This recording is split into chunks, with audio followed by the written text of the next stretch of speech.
Hello, নমস্কার, আসসালামু আলাইকুম। হিয়ার রান্নাঘরে আপনাদের সকলকে স্বাগত জানাই।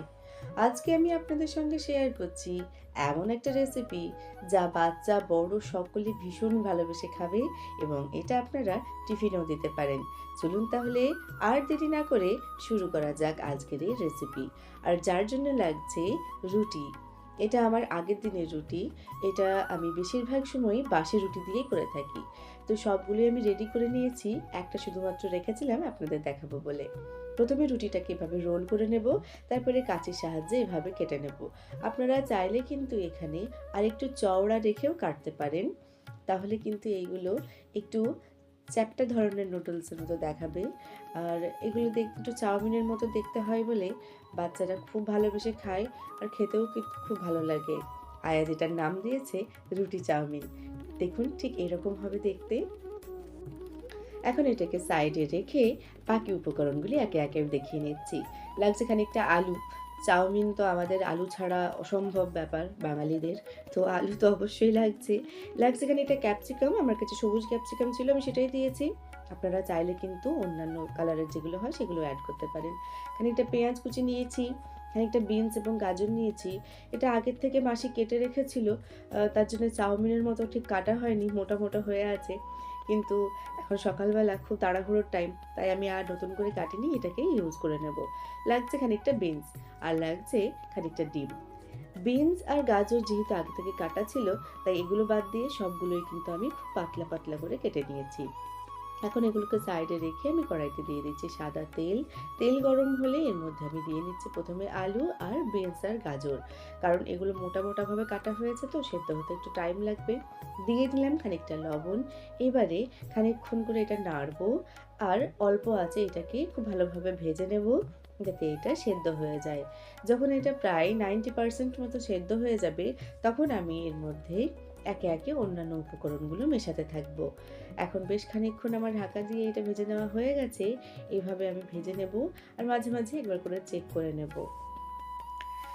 ঢাকা দিয়ে ৪-৫ মিনিট রাখার পরে আবার ঢাকা খুলে আমি এটাকে নেড়ে নেব।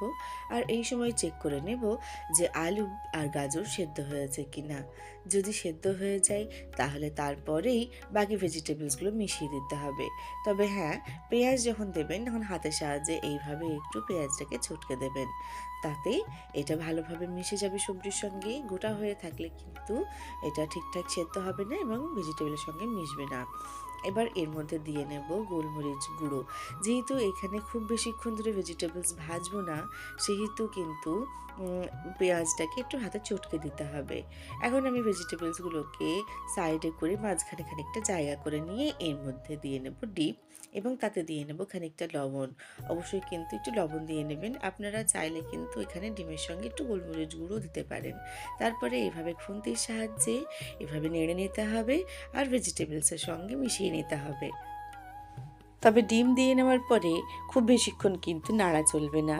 বেশিক্ষণ ধরে নাড়লে কিন্তু ডিমের আষ্টে গন্ধ হয়ে যাবে, যেটা মোটেও খেতে ভালো লাগবে না। আপনারা এই সেম জিনিস চিকেন দিয়েও করতে পারেন। তবে সকালে টিফিনে দেওয়ার হলে চিকেন দিলে একটু টাইম লাগে, সেহেতু আমি এটা ডিম দিয়েই করে দিই। বাচ্চাদের ব্রেকফাস্টে হোক বা টিফিনে এটা কিন্তু খুবই ভালো হয় খেতে। বাচ্চারা ভীষণ ভালোবেসে খায়। একটু টমেটো কেচাপ দিয়ে দিলেই ওরা আর কিছুই চায় না। মাঝে মাঝে এই ধরনের খাবার বাচ্চাদের বাড়িতে করে দিলে ওরা ভীষণ খুশি হয়ে যায়। খুশি হয়ে তো খেয়ে নেয় ঠিকই, কিন্তু তার থেকেও বড় কথা যে হেলদি জিনিস খেয়েই, বাড়ির জিনিস খেয়েই কিন্তু বাইরে খাওয়ার যে ঝোঁক বা জাঙ্ক ফুড খাওয়ার যে ইচ্ছেটা, সেটা কিন্তু কন্ট্রোলে করা যায়। তো এখন আমার রুটি চাউমিন একদম রেডি হয়ে গেছে। আপনারা অবশ্যই এটা বাড়িতে বানান আর আপনাদের অভিজ্ঞতা আমাকে কমেন্টের মাধ্যমে জানাবেন।